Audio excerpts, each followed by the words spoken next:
Instead of us looking at a job and saying, oh, this earns X amount, we're now looking at it as if there's a margin. We want 30% margin on every single job for our profit. Yeah, running it as a business rather than just running it as paying a wage.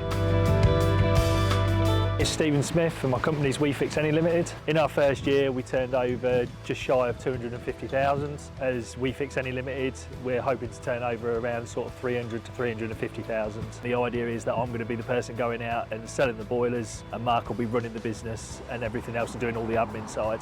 He likes being off the tools. The only thing is he feels that he's putting on weight because he's sat there eating all the time. He wants me off the tools as well. That was the aim for both of us eventually, to be off the tools, then obviously just be running the business ourselves. The biggest thing for us was we were doing a lot of everything. We were doing bathrooms, kitchens, small extensions. We had too much variety of work, whereas we want to direct ourselves down one line, which is the central heating site. It's made us look at the actual business itself, made us look at it so instead of me treating it like I'm going to go out there and get some work to pay myself a wage and everything else, I'm looking at it as an actual business itself with a structure, so that we need to go out there, find the work, and then obviously run it as a business so that the revenue and everything else and the turnover, instead of us looking at a job and saying, oh, this earns X amount, we're now looking at it as if there's a margin. We want 30% margin on every single job for our profit. Yeah, running it as a business rather than just running it as paying a wage.